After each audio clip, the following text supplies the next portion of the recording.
warahmatullahi wabarakatuh. Selamat datang di channel Randanes ya, Bapak Ibu guru semua ya. Untuk 1 jam ke depan saya akan menjelaskan beberapa materi yang nantinya sebagai bahan pembelajaran buat Bapak Ibu semua. Jadi modul ini saya dapatkan dari pembelajaran dari teman saya khususnya ya, karena saya ada beberapa modul yang di dalam belajar mandiri P3K calon guru pegawai pemerintah dengan perjanjian atau PPPPK yang rencananya nanti itu akan dibuka di bulan Agustus tahun 2021. Itu yang pertama ya Bapak Ibu ya. Yang pertama kali akan dibuka. Kemudian kalau penjelasan rincinya itu sudah pernah dibuat di channel Duran ya, tentang bagaimana kriteria apa dalam mengikutinya, cara mengikutinya itu sudah dibuat. Silahkan nanti berkunjung ke channel Duran.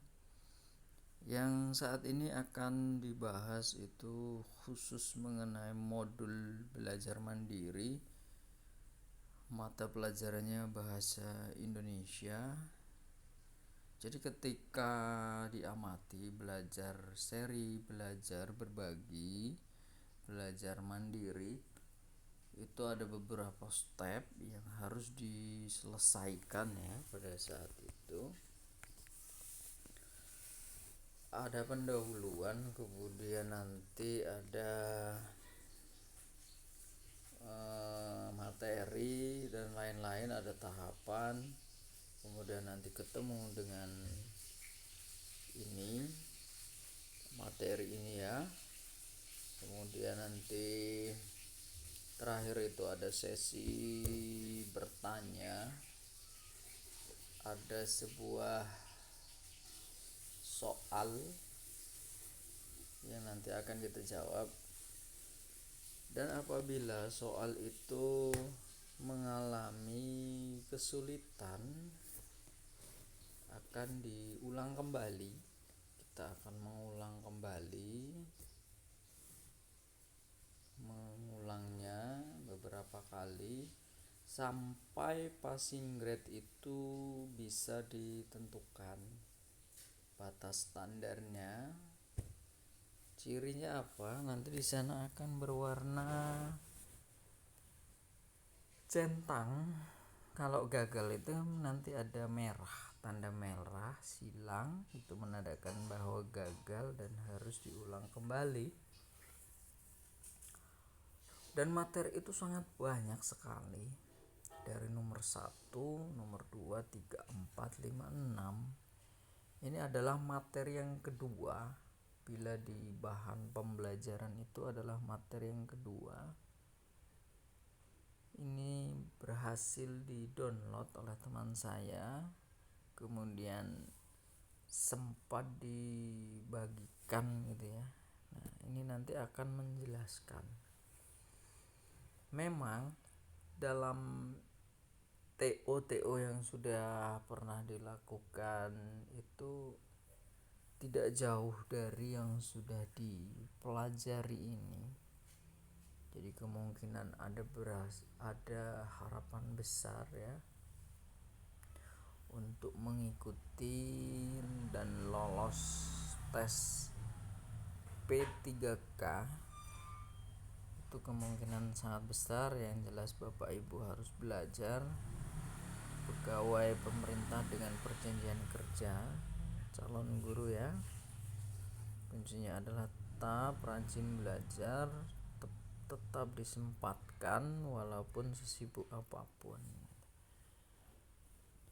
Bila step pertama sampai 6 itu sudah berhasil, nanti maka akan masuk ke bagian pedagogik.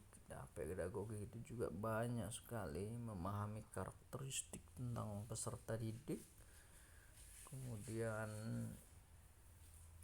cakupan banyak sama, nanti ada modul, kemudian ada pertanyaan, step-stepnya, dan pada akhirnya nanti akan selesai baru mengikuti proses tryout. Tryout ini sudah memasuki yang kedua TO nya, jadi nanti tinggal menunggu saja. Pastinya Bapak Ibu semua sudah mengikuti, sudah tahu lah ya jenis-jenis apa yang kira-kira akan disampaikan seperti pada modul pembelajaran yang kedua saat ini. Baik, kita akan memulai ya Bapak Ibu ya. Pembelajaran 2 semantik. A. Kompetensi dasar. Penjabaran model kompetensi yang dikembangkan pada kompetensi guru bidang studi lebih spesifik pada pembelajaran. Jadi kita belajar bersama, nanti tinggal mendengarkan saja ya. Karena kalau membaca kita tidak bersama belajar itu rasanya sangat-sangat apalagi sudah dalam kondisi capek ya Bapak Ibu ya, sangat tidak memungkinkan gitu kan. Yang kedua semantik. Ada beberapa kompetensi guru bidang studi yang akan dicapai pada pembelajaran ini. Kompetensi yang akan dicapai pada pembelajaran ini adalah guru P3K mampu 1. Memahami berbagai jenis makna, hubungan bentuk dan makna seperti sinonim, antonim, homonim, dan polisemi. Yang kedua, menjelaskan perubahan makna. Artinya, untuk capaian di modul yang kedua, pembelajaran yang kedua itu, Bapak Ibu itu harus mengetahui tentang hubungan bentuk dan makna, sinonim, antonim, homonim, dan polisemi. Dan juga yang kedua yaitu menjelaskan perubahan makna. Itu ya Bapak Ibu ya. Yang kedua, indikator pencapaian kompetensi. Dalam rangka mencapai kompetensi guru bidang studi, maka dikembangkanlah indikator-indikator yang sesuai dengan tuntunan kompetensi guru bidang studi. Indikator pencapaian kompetensi yang akan dicapai dalam pembelajaran semantik wacana adalah sebagai berikut. Jenis-jenis makna, jenis hubungan bentuk dan makna, peserta mampu mendeskripsikan perubahan makna, peserta mampu mendeskripsikan jenis-jenis perubahan makna. Indikator yang akan dicapai. Lanjut, uraian materi, hubungan bentuk dan makna. 1. A. Jenis makna. Sebelum membahas terkait dengan jenis-jenis makna, mari kita pahami dahulu apa yang disebut dengan makna. Pada bagian pendahuluan di atas sudah dijelaskan bahwa objek kajian semantik adalah makna. Bentuk-bentuk kebahasaan akan berhubungan dengan makna yang dimilikinya. Bapak linguistik modern Ferdinand de Saussure mengatakan bahwa setiap tanda linguistik terdiri dari dua unsur, yaitu signif dan signifian. Signif mengacu pada konsep atau makna dari suatu tanda bunyi, sedangkan signifian mengacu pada bunyi-bunyi yang terbentuk dari fonem-fonem dalam bahasa yang bersangkutan. Oleh karena itu, Setiap bentuk kebahasaan terdiri dari dua unsur, yaitu bentuk dan makna. Bentuk berupa elemen fisik, sebuah tuturan. Bentuk mempunyai tataran dari mulai yang terkecil hingga terbesar, yaitu dimulai dengan fonem, morfem, kata, frasa, klausa, kalimat, paragraf, dan wacana. Berbagai bentuk kebahasaan tersebut ada yang memiliki konsep yang bersifat mental atau yang disebut sebagai makna. Lebih lanjut, Saros mengatakan bahwa hubungan bentuk dan makna bersifat arbiter dan konvensional. Bahasa bersifat arbitrer artinya semua atau sesukanya. Tidak ada hubungan yang wajib antara bentuk dan makna.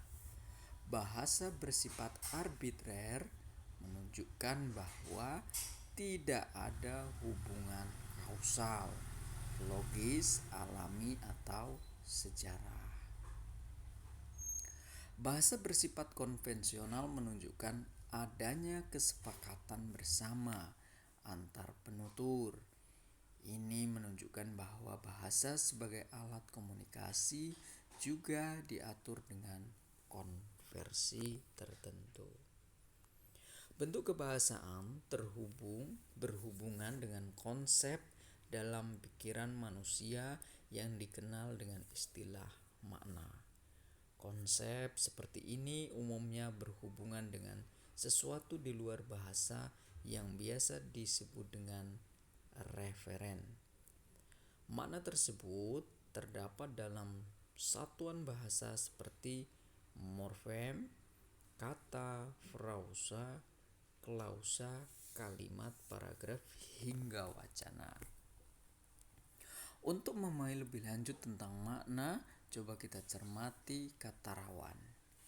Ketika kita tahu apa kata rawan, maka kita akan mencari makna kata tersebut dalam Kamus Besar Bahasa Indonesia yang memiliki makna mudah menimbulkan gangguan keamanan atau bahaya. Dari makna tersebut, kita juga harus mengetahui makna mudah menimbulkan gangguan keamanan atau dan bahaya. Dengan demikian, bentuk-bentuk kebahasaan seperti morfem, kata, frasa, klausa, kalimat, paragraf, dan wacana memiliki konsep yang disebut dengan makna. Makna adalah konsep abstrak, pengalaman manusia tentang suatu, tetapi makna bukan pengalaman setiap individu. Itu dikatakan oleh Wijana dan Rohmadi, dicetakan buku tahun 2008 di halaman 11. Makna digunakan sebagai penghubung bahasa dengan dunia luar sesuai dengan kesepakatan penutur bahasa sehingga individu dapat saling mengerti.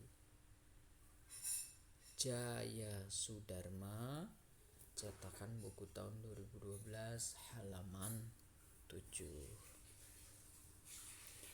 Baik Bapak Ibu, kita lanjutkan lagi.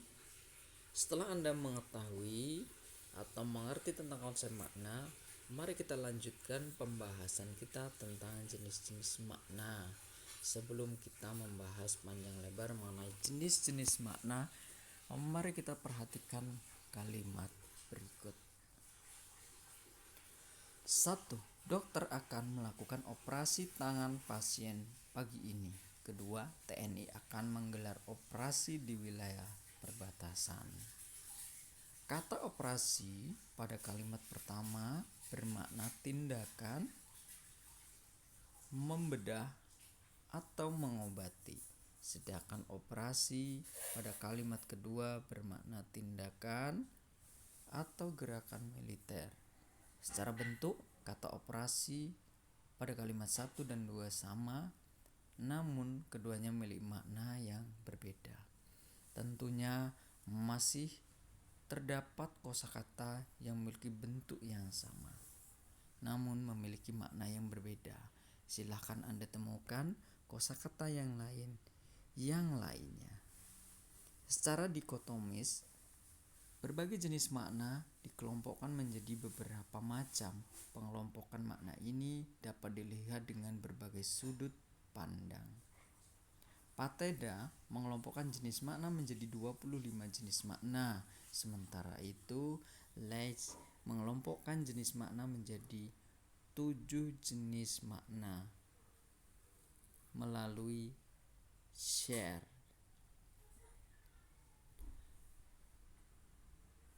1995 halaman 95.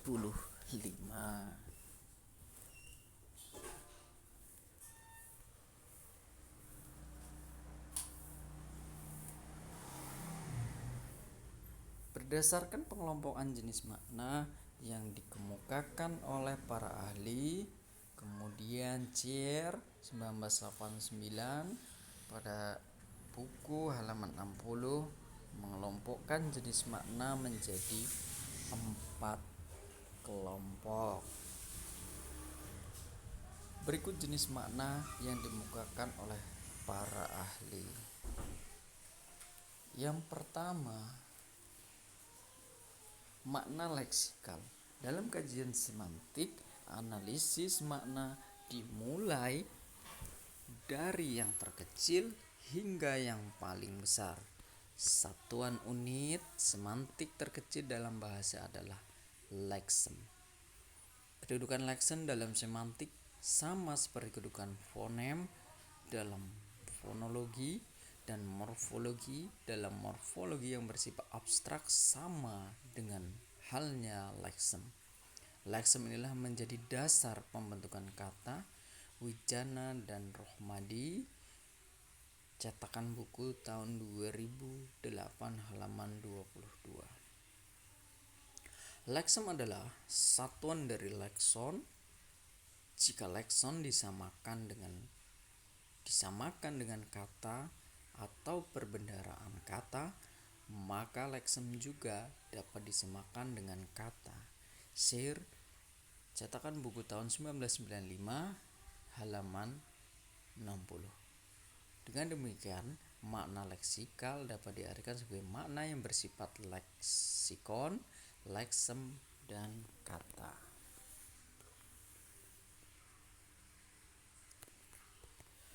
Baik Bapak Ibu, masih semangat? Masih 17 menit, 18 menit. Kita akan lanjutkan kurang lebih 1 jam yang akan datang.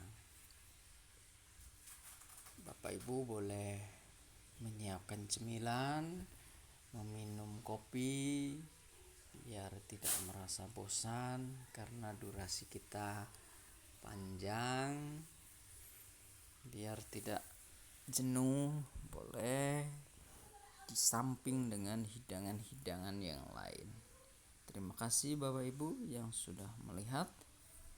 Mari kita lanjutkan materi kita.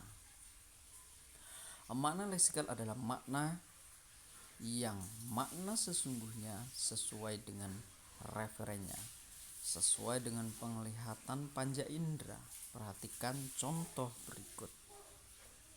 Adik merapikan kursi tamu. Yang keempat, semua kursi tertata rapi. 5 anggota dewan memperebutkan kursi. Makna leksikal kursi pada contoh 3 dan 4 adalah tempat duduk yang berkaki dan bersandaran. Makna kursi pada kedua contoh terus merujuk pada tempat duduk, bukan yang lain. Benar ya, adik merapikan kursi tamu, semua kursi tertata rapi. Sementara itu makna kursi pada contoh bukan merujuk pada referensi tempat duduk, melainkan jabatan. Makna kursi pada contoh 5 bukan merujuk pada leksikal, melainkan makna yang lain. yaitu kedudukan atau jabatan. Dengan demikian makna leksikal ada makna yang sesungguhnya mengenai gambaran yang nyata tentang konsep yang dilambangkan.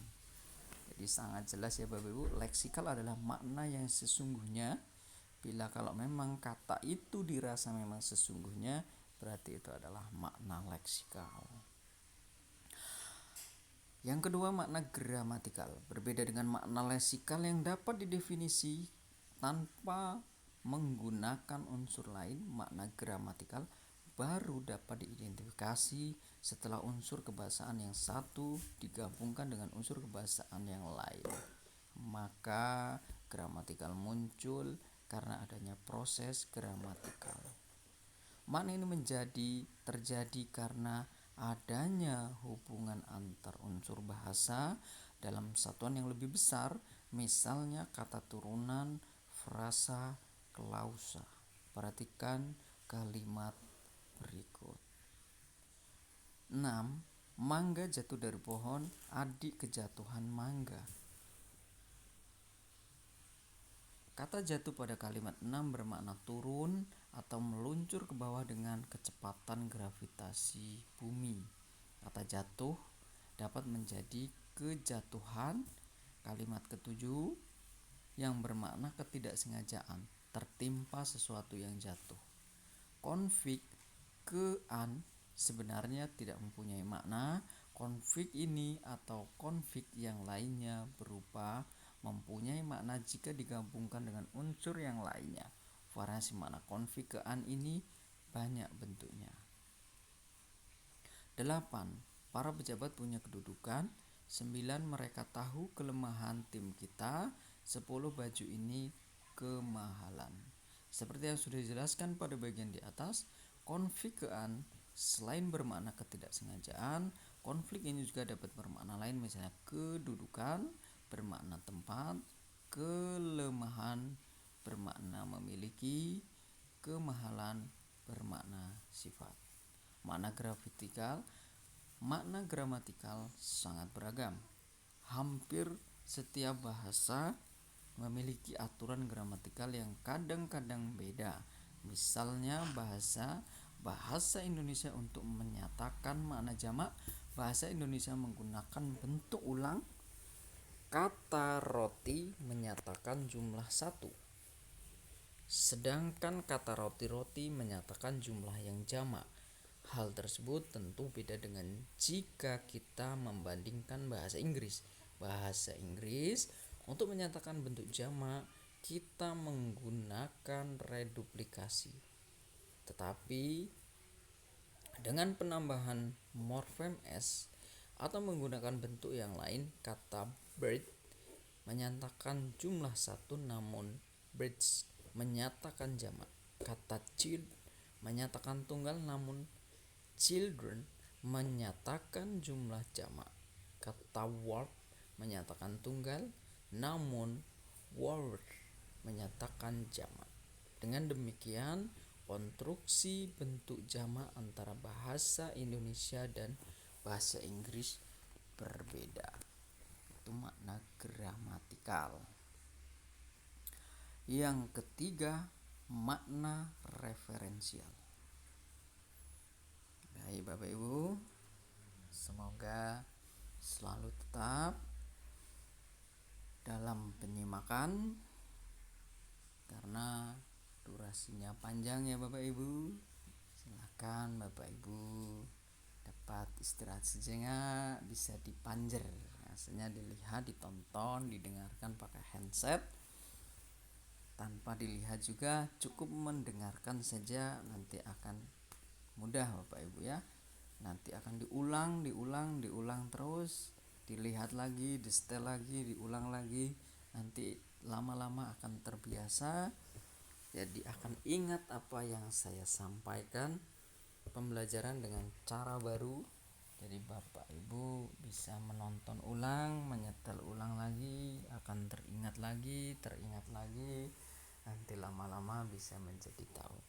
Terima kasih Bapak Ibu yang masih setia dalam pembelajaran durasi panjang untuk pembahasan materi P3K Bahasa Indonesia modul yang kedua tentang semantik. Yang ketiga, makna referensial. Referensial berhubungan dengan sumber acuan. Makna referensial berkaitan langsung dengan sumber yang menjadi acuan. Makna ini mempunyai hubungan dengan makna yang telah disepakati bersama, misalnya kata air termasuk dalam makna referensial. Makna air mengacu pada cairan jernih yang tidak berwarna, tidak berasa, dan tidak berbau. Diperlukan oleh manusia, hewan, dan tumbuhan secara kimiawi mengandung homogen dan oksigen. Contoh lain misalnya kata kertas yang memiliki makna referensial. Makna kata kertas mengacu pada sebuah lembaran yang terbuat dari bubur kayu, jerami, rumput, dan sebagainya yang biasanya digunakan untuk menulis atau dijadikan pembungkus. Kata lain yang memiliki makna referensial adalah botol, plastik, lampu, masker, kerudung, dan sebagainya. Semua kata tersebut memiliki acuan referensial sehingga memiliki makna referensial. Makna non-referensial. Satu bahasa dalam kajian semantik ada yang memiliki referen, ada juga yang tidak memiliki referen. Pada bagian atas, makna referen berkaitan dengan sumber atau acuan yang dimiliki oleh kata tersebut. Jika yang menjadi pokok perhatian adalah acuan, maka makna non-referen adalah makna yang tidak memiliki acuan, misalnya kata dan atau karena termasuk dalam makna non-referensial karena tidak memiliki acuan atau referen.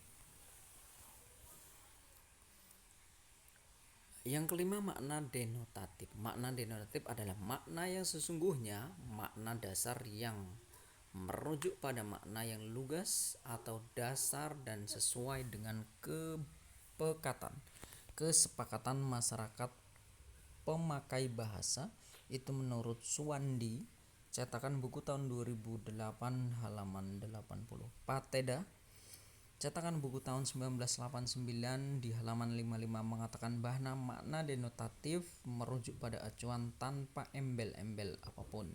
Makna denotatif menurut Chair tahun 1995 di halaman 65 sering juga disebut sebagai makna denotasional, makna konseptual atau makna kognitif. Jika dilihat dari sudut pandang yang lain, maka denotatif juga berhubungan dengan makna referensial karena makna denotatif ini kadang dihubungkan dengan hasil pengamatan seseorang melalui penglihatan, pendengaran, penciuman, dan perasaan secara langsung. Oleh karena itu, makna denotatif atau denotasional berhubungan dengan informasi aktual yang objektif. Lebih lanjut, Chair cetakan buku tahun 1995 halaman 66 menghubungkan makna denotatif dengan makna yang sesungguhnya. Kata ibu dan mak mempunyai makna denotatif yang sama orang tua perempuan. Kata ayah dan bapak juga memiliki makna denotatif yang sama orang tua laki-laki.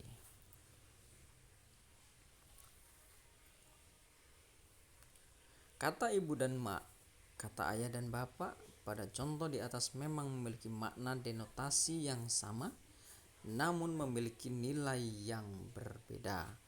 Dalam penggunaan di masyarakat, kata ibu memiliki nilai rasa yang lebih tinggi dibandingkan kata mak. Kata ayah juga memiliki nilai rasa yang lebih tinggi dibandingkan dengan kata bapak. Mungkin kita akan bertanya mengapa dalam penggunaan bisa terjadi demikian. Dalam masyarakat, makna sebuah kata dapat memiliki nilai rasa tambahan karena pandangan dan rasa yang memiliki budaya masyarakat. Akibat ada beberapa makna yang memiliki tambahan karena dipengaruhi faktor nilai rasa dan pemakainya. Itulah ada makna denotatif. 6. Makna konotatif. Makna denotatif sering disandingkan dengan makna konotasi. Konotasi sebagai sebuah leksem merupakan seperangkat gagasan atau perasaan yang mengelilingi leksem tersebut dan juga berhubungan dengan nilai rasa yang ditimbulkan oleh leksem tersebut. Nilai rasa berhubungan dengan rasa hormat, suka atau senang, jengkel, benci, dan sebagainya. Itu menurut Suwandi, cetakan buku 2008 pada halaman 85. Lebih lanjut, Suwandi memberikan contoh pemakaian langsing atau kurus dan kurus yang memiliki makna denotatif yang sama. Tubuhnya sangat langsing, tubuhnya sangat kurus. Jika dibandingkan dengan keadaan fisik seseorang, kedua langsing atau kurus memiliki makna denotasi berat badan yang kurang. Dan penggunaannya, kedua kata tersebut memiliki makna konotasi yang berbeda. Langsing merujuk pada berat badan yang ideal, biasanya menjadi idaman bagi perempuan. Sedangkan kata kurus berkonotasi negatif karena kurang makan, kurang gizi, atau karena penyakit. Dengan demikian, kata langsing berkonotasi baik dan kata kurus berkonotasi kurang baik. Perhatikan contoh lainnya. 13. Satpol PP menertibkan para gelandangan. 14. Satpol PP menertibkan para tunawisma. Kata gelandangan dan tunawisma merujuk pada makna orang yang tidak memiliki tempat tinggal. Akan tetapi kedua kata tersebut memiliki makna konotasi yang berbeda. Gelandangan memiliki konotasi yang kurang baik, sedangkan tunawisma memiliki konotasi yang baik. Penggunaan kata tunawisma dianggap lebih baik dan lebih sopan dari gelandangan. Yang ketujuh, makna literal. Makna literal berhubungan dengan makna harfiah atau makna lugas. Dalam kata literal, makna sebuah satuan bahasa belum mengalami perpindahan makna pada referen yang lain. Perhatikan kalimat berikut. 15. Di sungai ini banyak lintah. 16. Hati-hati, di hulu sungai ini banyak buaya. 17. Nenek mencari kayu di hutan. Kedua kalimat di atas menggunakan kata lintah sebagai salah satu unsurnya. Kata lintah pada contoh 15 merujuk pada nama binatang atau binatang air seperti cacing, berbadan pipih, bergelang-gelang. Biasanya berwarna hitam atau coklat tua.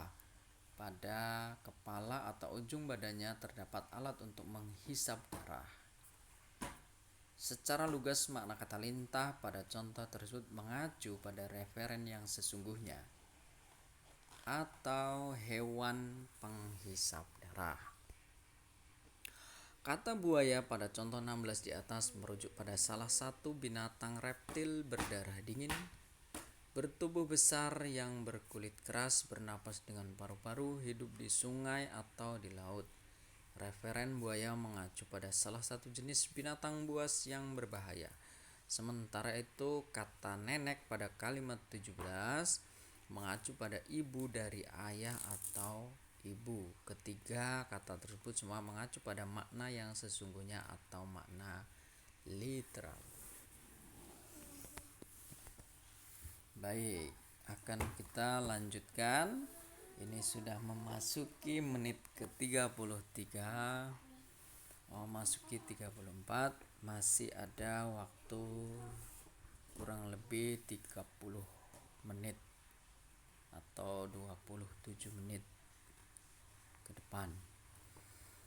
8 makna figuratif. Berbeda dengan makna literal, kata figuratif adalah makna yang menyimpang dari referennya. Dalam makna figuratif, makna satuan disampingkan dari referen yang sesungguhnya. Perhatikan kalimat berikut. 18. Pekerjaannya seperti lintah darat. 19. Orang tua terkenal sebagai buaya darat. Ke-20, hati-hati di hutan ada nenek. Makna lintah darat pada contoh 18 tidak mengacu langsung pada makna lintah yang sungguhnya, yaitu salah satu jenis hewan pengisap darat, tetapi mengacu pada makna kias, yaitu berkaitan dengan perilaku seorang yang meminjam uang dengan mengembalikan yang sangat tinggi. Demikian juga pada kata buaya darat pada contoh 19 yang tidak mengacu pada salah satu binatang buas yang berbahaya, tetapi mengacu pada perilaku seseorang yang sering mempermainkan perempuan. Sementara itu kata nenek pada kalimat 20 mengacu pada harimau jadi-jadian. Dengan demikian, ketiga kata tersebut memiliki makna yang telah disampingkan di referennya yang sesungguhnya. Penyimpangan makna kepada hal yang lain ini disebut dengan makna figuratif.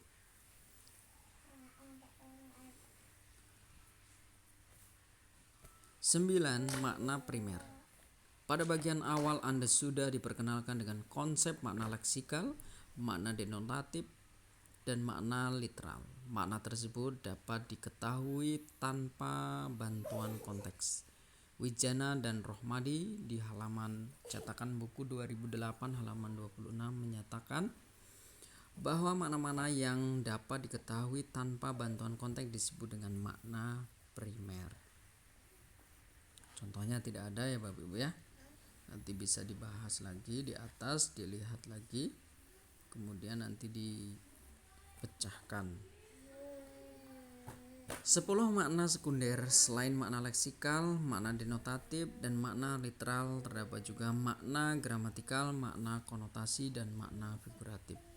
Berbagai makna tersebut seperti makna gramatikal, konotasi, dan figural baru dapat diidentifikasi oleh penutur bahasa ketika sudah dihubungkan dengan konteks. Makna satuan kebahasaan yang baru dapat diidentifikasi dengan bantuan konteks disebut dengan makna sekunder. B. Makna hubungan bentuk dan makna. Ketika kita melakukan tindakan berbahasa, kita kadangkala menemukan adanya relasi atau hubungan antar satuan bahasa yang satu dengan yang lainnya. Hubungan ini dapat terjadi dalam banyak bahasa, salah satunya bahasa Indonesia. Relasi makna ini dapat berkaitan dengan kesamaan makna sinonim, kebalikan makna antonim, perbedaan makna homonim, kegandaan makna polisemi atau ambiguitas, ketercakupan makna atau hiponim, dan kelebihan makna atau redundansi. Pada bagian berikut mari kita perhatikan hubungan bentuk dan makna tersebut. Ternyata banyak ya Bapak Ibu ya. Yang pertama adalah sinonim. Kita sepertinya sudah tidak asing kalau sinonim Bapak Ibu. Dari kita belajar SD dulu itu kita sudah belajar sinonim, namun kadangkala sinonim di sini itu tingkatnya itu sudah level tinggi, jadi sangat sukar sekali ya. Walaupun sepertinya hanya persamaan, tetapi yang disamakan itu biasanya berbeda. Jadi kita kadang mengalami sebuah kesulitan. Kata sinonim secara etimologi berasal dari bahasa Yunani kuno, yaitu onoma atau nama, dan shin dengan yang artinya dengan. Secara harfiah sinonim berarti nama lain atau benda atau hal yang sama. Jaya Sudarma, cetakan buku tahun 2012 halaman 55 menyatakan sinonim sebagai semens of meaning, kesamaan arti. Sinonim adalah bentuk bahasa yang memiliki makna kurang lebih sama atau mirip atau sama dengan bentuk lain. Kesamaan makna tersebut berbeda pada tataran kata, frasa, klausa, atau kalimat. Menurut Krida Laksana, cetakan buku 1984 di halaman 179. Kadang-kala kita sering mendengar pernyataan bahwa sinonim adalah dua buah kata atau lebih yang memiliki kesamaan makna menurut Suwandi, cetakan buku tahun 2008 halaman 102, menyatakan tersebut kurang tepat. Alasannya adalah makna dalam sinonim belum tentu sama persis. Selain itu, pasangan satuan bahasa yang bersinonim itu beragam, mulai dari morfem, kata, frasa, hingga sampai di kalimat. Tabel 3 bentuk sinonim.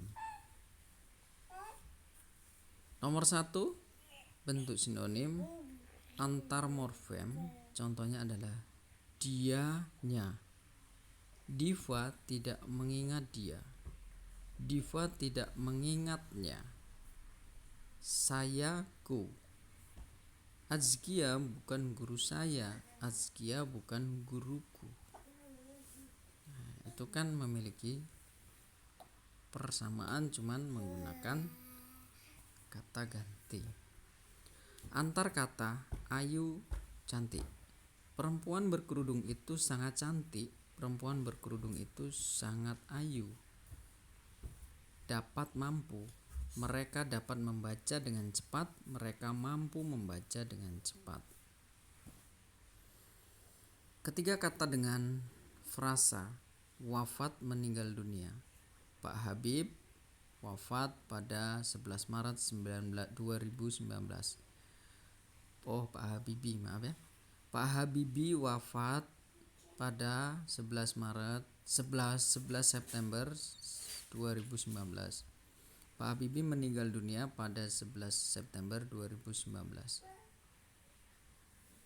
Pencuri atau panjang tangan. Jangan mudah percaya dengan si pencuri itu. Jangan mudah percaya dengan si panjang tangan itu. Itu adalah memiliki dua kata yang sama ya, sinonim tadi ya. Frasa dengan frasa meninggal dunia berpulang ke rahmatullah. Setiap orang pasti akan meninggal dunia. Setiap orang pasti akan berpulang ke rahmatullah. Orang tua, ibu, ayah. Anak saleh akan selalu mendoakan orang tuanya. Anak saleh akan selalu mendoakan ibu dan ayahnya. Kalimat dengan kalimat. Iza menulis puisi, Iza ditulis puisi, ditulis Iza. Selain itu, penggolongan sinonim menurut Koliman melalui Daya Sudarma, cetakan buku tahun 2012 di halaman 59, dikelompokkan menjadi 9 kelompok. Berikut pengelompokan sinonim tersebut. Tabel keempat, pengelompokan sinonim. Nomor 1, salah satu anggotanya memiliki makna yang lebih umum. Contohnya adalah melihat, memandang, kelamin, seks. Itu termasuk ya. Ini di kata ya. Saya hanya membacakan saja. Kedua, salah satu anggotanya memiliki unsur makna yang lebih intersionalnya lebih tinggi. Mempelajari, mengkaji, imbalan, pahala. Salah satu anggotanya lebih menonjol makna emotif. Memukul, menggebrak, hati kecil, hati nurani. Salah satu anggotanya bersifat mencela atau tidak membenarkan. Mengamat, amati, memata-matai, sulit mengerti, kurang pintar, di sana ada bodoh ya. Kelima, salah satu anggotanya menjadi istilah dalam bidang tertentu. Ari, plasenta, peraturan, ordonasi, ditayangkan, disiarkan. Baik, yang keenam, salah satu anggotanya lebih digunakan dipakai dalam ragam bahasa tulis. Lampau, lalu, senantiasa, selalu, lezat, enak. Ketujuh, salah satu anggotanya lebih sering digunakan pada ragam percakapan. Teriak, ketek, seperti kayak. 8, salah satu anggotanya untuk bercakap dengan anak-anak. Kencing, pipis, minum, mimik, tidur, bobok. Salah satu anggota digunakan oleh daerah tertentu. Cabai, lombok, katak, kodok. itu sinonim yang tadi. Baik Bapak Ibu, kita tinggal 15 menit lagi. Kita teruskan ya, karena sudah di menit 45. Tinggal 15 menit lagi kita belajar bareng. Jadi nanti kita akan terus belajar. Kita akan belajar bersama-sama melalui channel Randanes ini untuk materi calon PPPK, karena memang sudah ada tetapi kami akan membahasnya ya. Ya setidaknya dijelaskan dikit membaca, jadi sama persis plak dengan yang di modul, tinggal nanti Bapak Ibu tinggal menjelaskan saja. Kita lanjut. Penggunaan bentuk-bentuk sinonim cakupannya sangat beragam. Dua satuan bahasa yang bersinonim kadangkala tidak serta-merta dapat saling menggantikan. Memang satuan tersebut dapat saling menggantikan, namun kadang juga tidak bisa saling menggantikan. Perhatikan contoh berikut. 21 Bapak berangkat ke Jakarta, Ayah berangkat ke Jakarta, Presiden akan datang pagi ini. Ayah Presiden akan datang pagi ini.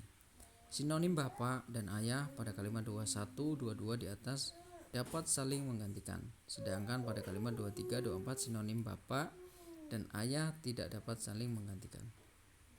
Oleh karena itu, untuk menggunakan sinonim, pakaian bahasa harus memperhatikan berbagai faktor yang melatar belakangi penggunaannya. Faktor tersebut antara lain yaitu faktor waktu, sosial, tempat, dan gramatikal. Kedua, antonim. Secara etimologi, antonim berasal dari bahasa Yunani kuno. Nah, yang sinonim ini sudah selesai ya Bapak Ibu ya. Kita sudah beralih ke antonim, yaitu terdiri dari kata anoma atau nama dan anti atau lawan. Secara harfiah, antonim bermakna nama lain atau benda lain. Antonim berkaitan dengan oposisi makna dalam pasangan leksikal yang dapat dijenjangkan. Itu menurut Krida Laksana, cetakan buku tahun 1982. Antonimi merupakan hubungan di antara kata-kata yang dianggap memiliki pertentangan makna. Itu menurut Jaya Kusuma, cetakan buku tahun 2012 di halaman 73. Adanya pertentangan makna dalam antonimi menunjukkan bahwa hubungan dua buah kata yang berlawanan bersifat dua arah. Misalnya, kata baik berantonim dengan buruk. Kata buruk berantonim dengan baik. Kata jauh berantonim dengan dekat. Makna kata dekat berantonim dengan jauh. Kata-kata yang berantonim dapat dikategorikan, dapat berkategori kata sifat, kata benda, kata ganti, kata kerja, dan keterangan.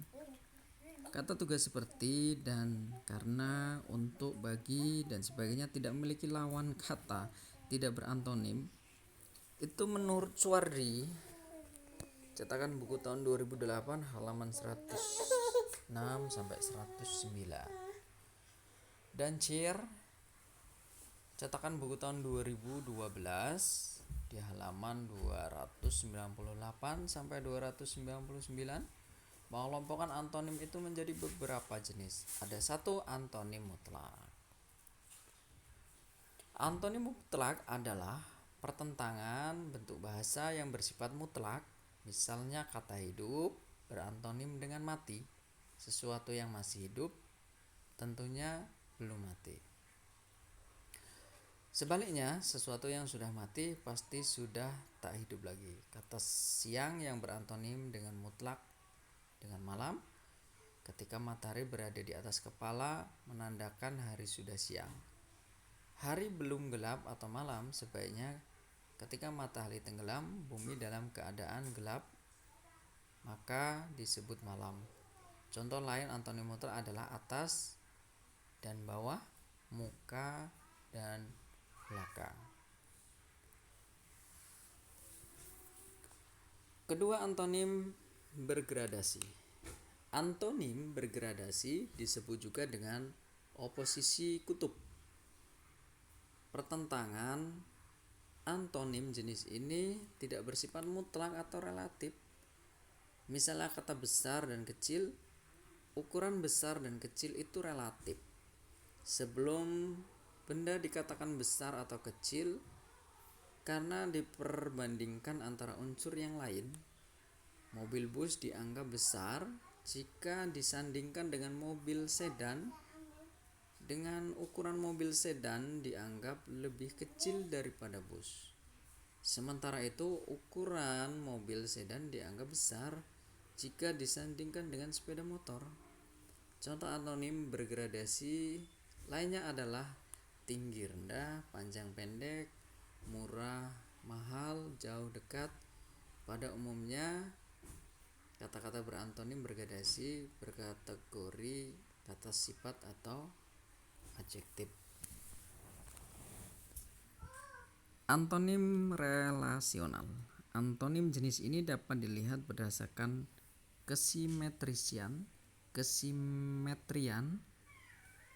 dalam makna setiap pasangannya. Misalnya kata suami dan istri, seseorang baru dikatakan sebagai suami ketika sudah memiliki istri. Hal ini beda ketika terjadi perceraian, tidak lagi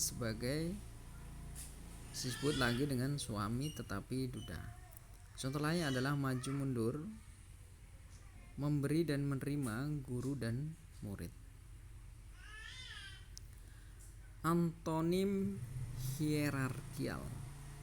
Antonim jenis ini terdapat dalam satuan waktu, berat, panjang, jenjang, kepangkatan, dan jenjang yang lainnya. Contoh antonim hierarki adalah kilogram, kuintal atau ton, hari dan bulan, prajurit dengan letnan, mayor dengan jenderal.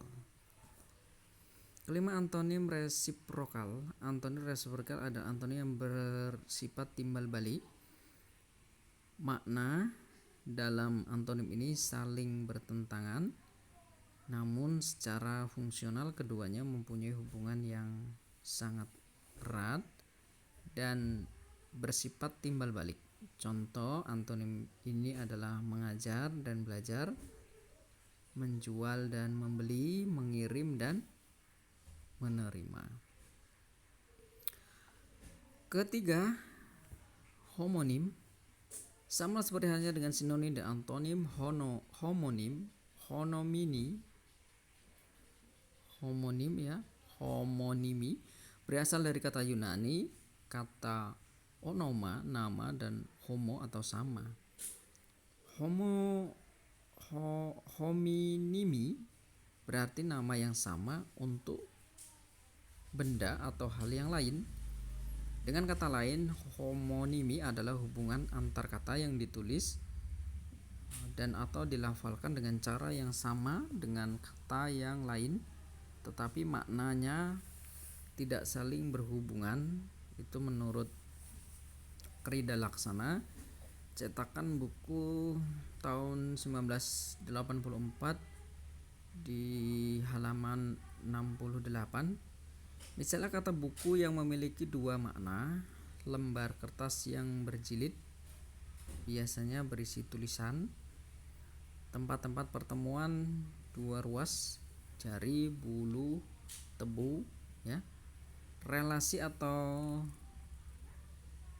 antar lembar kertas dan tempat pertemuan dua ruas disebut sebagai homonim. Dalam Kamus Besar Bahasa Indonesia, pasangan yang berhomonim ditulis dengan cara yang beda. Kata-kata yang berhomonim ditulis dengan angka Arab yang ditulis terangkat setelah spasi di belakang kata yang berhomonim. Contohnya adalah bak satu gitu ya. P, kata depan untuk menyatakan perbandingan, bagaikan kedua anak muda itu wajahnya mirip, pinang dibelah dua, bak dua. N, kotak besar tempat sampah dan sebagainya. N, kolam tempat air di kamar, bak mandi, kamar mandi. Bak 3 yaitu N, tinta Cina warna-warninya. Nah, ini kalau penulisan di kamus ini ya. Bak yang keempat N, tiruan bunyi tamparan, pukulan dan sebagainya. Debak barang 1. N, benda umum, segala sesuatu yang berwujud dan berjasad, bisa cair, kertas. N, semua perkakas rumah, perhiasan dan sebagainya untuk membayar utang, bisa bagasi, muatan, kereta api dan sebagainya, muatan selain manusia, ternak, truk yang mengangkut terguling di tikungan itu. Rang bisa sedikit banyak, sekadar, kira-kira, beri aku nasi sesuap, mudah-mudahan disampaikan Allah kiranya surat ini kepada anakku, kata yang digunakan untuk menambah ketidakpastian. Sekopi pohon yang banyak ditanam di Asia, Amerika Latin dan Afrika, buahnya disangrai dan ditumbuk halus untuk dijadikan bahan campuran minum kafe. Buah biji kopi, serbuk kopi, minuman yang bahannya serbuk kopi. Itu pengertiannya ya. Salinan sesuai dengan asli yang diperoleh dengan cara memfotokopi, tindasan, surat dan sebagainya, tembusan, turunan naskah, karangan yang akan dicetak, eksemplar tentang buku, cetakan positif atau negatif yang diperoleh dengan penyinaran negatif atau positif, salinan roll film, pita kaset dan sebagainya. Binatang amfibi pemakan serangga yang hidup di air tawar atau di daratan, berkulit licin, berwarna hijau, merah kecoklat-coklatan, kaki belakang lebih panjang daripada kaki depan, pandai melompat dan berenang. Ini kata ya. Lipit-lipit pada leher dan sebagainya. Gelambir, ayam kalkun, mempunyai keistimewaan, mempunyai pada lehernya. Kemudian baju jas berlengan pendek, ya bisa juga kata itu ya. Hubungan makna yang homonim dapat bersifat dua arah, misalnya pada kata buku, kopi yang mempunyai dua makna. Hal tersebut berbeda dengan kata-kata yang memiliki tiga makna. Tidak menutup kemungkinan kata yang berhomonim memiliki lebih dari 3 atau 4 kata yang berbeda. Kata kakap pada contoh di bawah ini memiliki 5 makna yang tidak saling berhubungan antar makna yang satu dengan yang lainnya. Kakap, ikan laut payau, bisa air laut, air tawar, ukuran panjang mencapai 200 cm, berat 60 kg, hidup di perairan tropis dengan kedalaman 10-40 meter, tersebar di perairan Teluk Persia sampai Cina, Taiwan, Jepang, Selatan, Papua. Kita tidak usah bacakan ya, kita akan masuki lanjut saja biar cepat. Mungkin kita akan bertanya mengapa dalam hominim terjadi bentuknya sama, namun maknanya berbeda sama sekali. Chair, cetakan buku 1995 di halaman 95 menjelaskan terkaitnya hal tersebut. Menurutnya ada dua hal yang mengapa terjadi homonimi. Pertama, bentuk-bentuk homonimi terjadi karena berasal dari bahasa atau dialek yang berlainan. Kata bang yang berarti azan berasal dari bahasa Jawa, sedangkan bang yang berarti kakak berasal dari bahasa Melayu, dialek Jakarta. Misalnya kata mengarang yang bermakna menjadi arang dan menjadi karang. Kedua kata tersebut memiliki kata kasar, kata dasar yang berbeda yaitu arang dan karang. Keduanya mengalami proses morfem berupa afisasi, maarang dan makatang. Oke Bapak Ibu, ini saja yang bisa kami sampaikan di channel Randanes ini ya. Jadi sudah 1 jam berlalu, ini tidak kerasa Bapak Ibu. Nanti kita akan lanjutkan di channel yang sama Randanes tetapi dengan topik bahasan yang berbeda. Kita nanti akan sudah memasuki kata polisemi ya Bapak Ibu ya. Terima kasih yang sudah menonton, jangan lupa like, subscribe dan tekan tombol loncengnya di channel Randanes yang senantiasa memberikan gambaran materi ya, membacakan, sedikit menjelaskan sehingga Bapak Ibu tinggal membacanya saja gitu ya Bapak Ibu ya. Mendengarkan maksudnya tinggal mendengarkan, pasang handset di telinga, tinggal tidur, sudah aman Bapak Ibu. Terima kasih.